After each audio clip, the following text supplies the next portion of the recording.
To week 5 of Making Writing Relevant. This week you have a number of assignments due, and my focus for this lesson is to help you with those assignments. So first, as always, look at the announcement. There are 3 required activities: the readings, the forum, and the position paper. I'm going to go through each of those assignments to help you a little bit. I'll try to make this as brief as possible, and hopefully my ideas and points will help you this week. So first, as always, click on the lessons. This week is the position paper lesson. This tells you what we're going to learn. Basically, you're going to learn how to structure an essay, present your essay focused, writing a thesis statement, topic sentences, a good introduction and conclusion, and the art of persuasion. So let's look at some of the required readings. Note they are quite short. So this is the introduction. It gives you some ideas of how to write an introduction. Just some tips. Obviously, you don't need to fulfill the activities. And then I'm going to go ahead and go to writing conclusions. And I'm going to give you some thoughts about what I deem a good introduction and conclusion. So I prefer an introduction and conclusion that are at least 5 sentences long. All right? And then when you think of the introduction, try to think of a funnel, right? And here's the other reading about introductions here. Try to think of a funnel. And when I say a funnel, you know how it goes from wide and then it gets narrow, narrow, narrow? Well, that's kind of like how you should think of your introduction.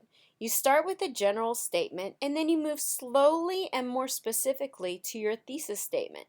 And your thesis statement, as we discussed last week, is your topic and your point about that topic. So, for example, you're writing a position paper, right? So you're creating a position. You're showing a position, your position on a controversial topic. So your thesis statement would state that position. Think of yourself as a lawyer. When you open your beginning argument, you state right away what your position is on the issue. You don't say, and we're going to discuss whether or not this person is guilty or not guilty. Instead, you're going to say, this person is guilty because, and that's similar to your thesis statement. Let's say you're writing about abortions. Not my favorite topic, but that could be your choice. You would state something like, abortion should be legal because. If you're writing about marijuana, one of the more popular topics, you could write medical marijuana should be legal. You see what I'm saying? You want to state your point. Don't say, in this essay, I plan to, because first of all, that's first person, you need to avoid that, but also you're discussing it in future tense. You need to not state what you plan to show in the future. You need to state your overall point right up front, so there is no question about what your focus is. All right? So I think the last thing that we didn't go through is the compelling conclusions. So let's think about the conclusions. So remember, you have a funnel for your introduction that's going from general to specific, and the specific statement would be your thesis statement, which is an all-encompassing statement that lets me know exactly what you're going to prove. Then your conclusion kind of works like a funnel as well, but instead of starting generally and moving to specific statements, you're moving from your specific reworded thesis statement. So don't state the same thing over and over again. Instead, you're going to reword it in light of your discussion, and then you move to a more general statement. Just like your introduction, your conclusion should be at least 5 sentences. All right, so let's move back here. I wanted to give you one more point about introductions and conclusions because so many people have difficulties with it. Sometimes what works is you start with a case study or a little narrative, not about yourself because you can't use first person, you can't refer to yourself in this essay, but just a little case study that kind of discusses your point. So let's say you're using medical marijuana. You could start off by saying, Joseph, who has cancer, had some difficulties eating, but then when he started taking medical marijuana, he gained his appetite and became healthier, whatever, whatever, whatever.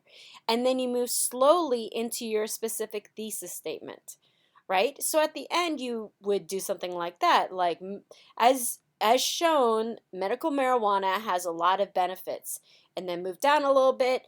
And because John or Joseph developed an appetite, he was able to blah, blah, blah, blah, blah, because marijuana was legal and he could take it, whatever.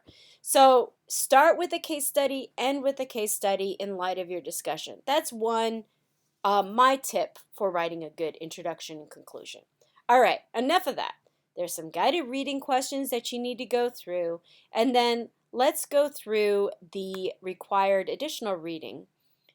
All right, so this reading discusses the purpose and value of evidence, and basically it discusses why you need to find strong sources for your essay. So basically, what's going to prove to your reader, what's going to prove your argument to your reader? Personal opinions or specific evidence from academic authority? Well, obviously the latter, right? And sometimes you don't find sources that necessarily directly prove your thesis statement. That's fine. So what do you do in that example? You find sources that sort of discuss your thesis statement but takes you in a different direction. Well, instead of backtracking and just, desperately trying to find sources that support your thesis, why not adjust your thesis in light of your evidence? Discuss and change your topic in light of your evidence that you found through research. Your research is your starring player in your essay. It plays a starring role. If your research points you on another path, go on that path. That's going to make you write a more credible and stronger essay. Don't become locked down into your argument until you've discovered what your research says. Here are some supplemental sources, and then let's go ahead and look at Lesson 5, the position essay. Now, this is a rather short lesson, but it does give you some insight into thesis statement, and this is very important. Thesis statement expresses one main idea, one specific item that you plan to prove, is specific, very focused, and lets the reader know what your paragraphs, or at least what your focus will be in your essay. And then, this is important. You're not writing an informative essay. You're writing a persuasive essay, so you need to persuade the reader to believe something. And don't just persuade something that is obvious, like good leadership, blah, blah, blah, blah, blah. Obviously, good leadership has some specific qualities, and you're just writing another informative essay. You need to figure out something, a topic, a stance with which reasonable people would disagree. All right? Body paragraphs obviously are important. Conclusion, and that's basically the lesson. So it's very short, but I would like you to go through it. All right. Enough of that. Let's move on to the forums. So I'm going to go ahead and bring up the forums. Again, the forums are separated by last names. And I'm okay if you want to move on to a different forum to comment on. That's fine. So basically, you have to post your initial post through choose one of these 4 threads to post, okay? And it goes according to your last name. I apologize. This is very confusing. All right. You find the thread that has the beginning letter of your last name, post your initial post there, and then you can respond wherever you want. All right? Sorry about that. Do not write about gun control, please. I'm done with gun control. I'm bored with it. Please do not write your essay on gun control. This kind of gives you an idea of where you should post. And this also shows the outline, where you should post your outline. That's what you need to post for your initial post. All right, the outline. I don't care how you format your outline. I just want to know what you plan to discuss. I would like to know your thesis statement. You can post your topic sentences if you want. They don't have to be perfect. And also, you should know that if you have to change your thesis statement or your focus for your essay this week, that's fine too. You don't even need to ask me, just do it. Um, Also, if you wanted, and it doesn't really say it here, but if you wanted to tell me what sort of citation style you plan to use in your essay, that would be great. That would help me a lot. All right, so let's go through the assignments. I'm trying to move right along because the assignments are the most important component of this week. So let's go ahead and pull up the position paper. And again, please do not write about gun control. I don't know how more obvious I can make it, but don't do it. All right, so there are various methods that you can use to write this essay. You can write an opinion, editorial, a blog post, press release, however you want to do it. However, I am looking for certain things. First, I want you to have an introduction. I want you to have a conclusion. And I want you to have a thesis statement at the end of your introduction. I want you to use third person too. And I want you to avoid second person and just keep it in third person. So, okay, hopefully I wasn't stumbling over my words. I want you to avoid first person and second person, but keep your essay in third person. You can also use one or many people or some people, but the reason why I don't want you to use first person is that often students write phrases like I believe and I think. Those phrases actually weaken your argument. By taking those out, it makes you sound more like an authority figure, but also people know that this is your opinion. You don't need to remind them of it by using I think and I feel. Second person, you and your. I want you to avoid those because that's a direct reference to the reader, and sometimes it sounds like you're calling them out, and what you might be saying might not fit the reader. And also, though, it is informal.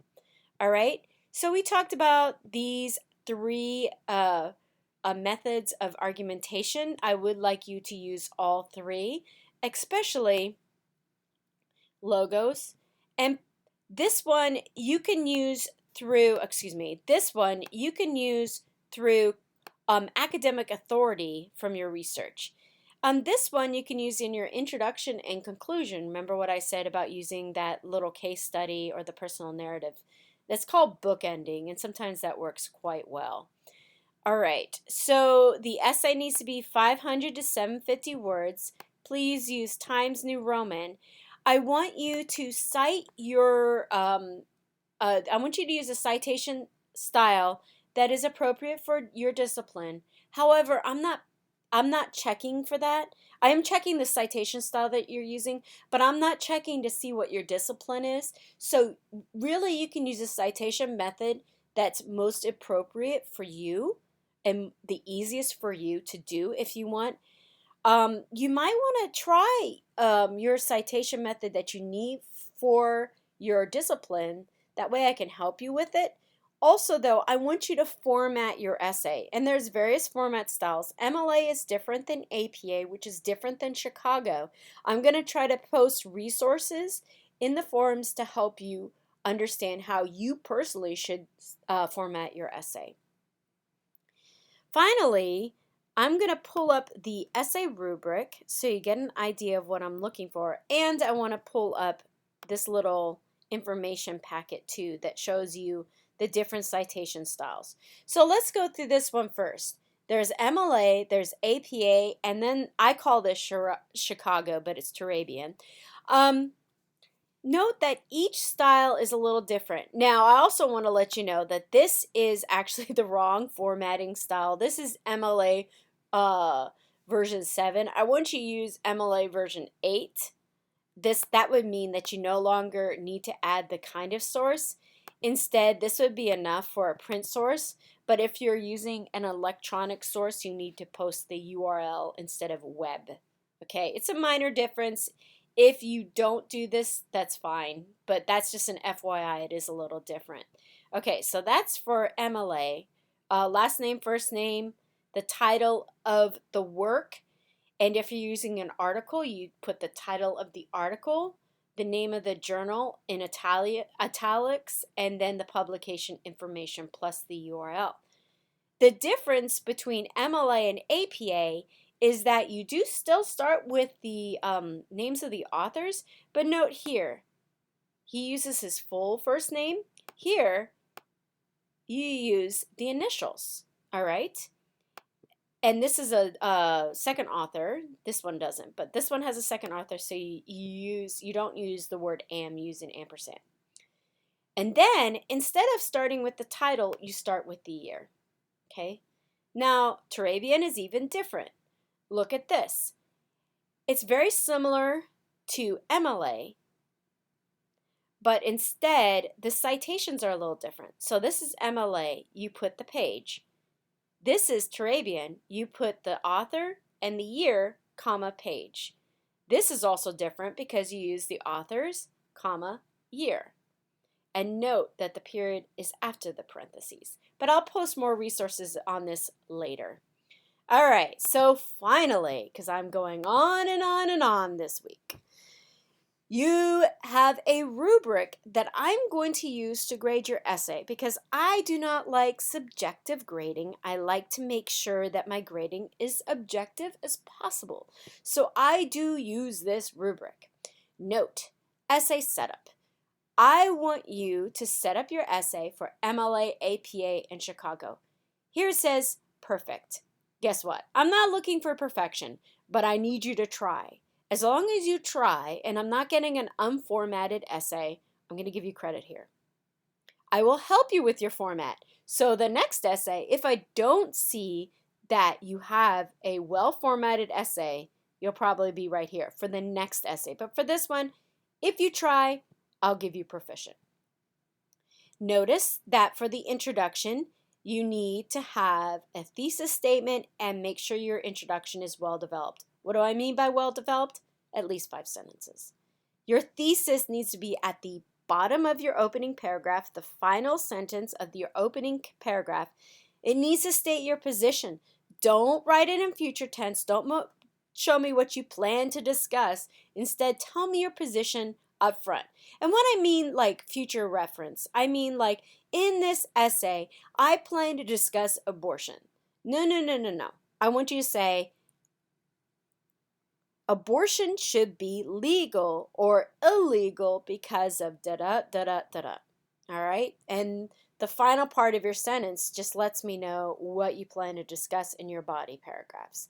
Remember, each body paragraph needs a topic, sentence, and a transition. All right? So they align with each other. Your essay flows well, and it points to the reader what you're planning to prove about the thesis statement in that particular body paragraph. You need to have well-developed body paragraphs, and what it means is basically, I want to see some research, all right? Proofread. I am not looking for perfection here. If you have a couple of errors, I actually will probably give you proficient, but if you have a lot of comma splices, you're going to get a lower grade here. Make sure you have a well-developed conclusion. What do I mean by that? Again, at least 5 sentences. In-text citations, they're not going to have to be perfect, but I need you to try. I need you to try your best, and I will help you with this essay. This is also true here. I need you to try. Make sure not to confuse MLA with APA. Sometimes I see APA's in-text citations, and then I see a works cited list that's MLA. Also, you need to use the APUS library, but also you need to make sure you cite every single one of your reference lists in your essay using an in-text citation. If you are confused about this, how to cite, how to write a thesis statement, how to write an introduction and conclusion, what your topic should be, message me or post in the open forum. I really want to help you. I'm not here to just take off points or give you poor grades. I actually really want you to learn how to write well. So contact me. I'm here to help you. All right, so everyone, have a great week. Stay healthy, and I will see you online soon. Take care, everyone.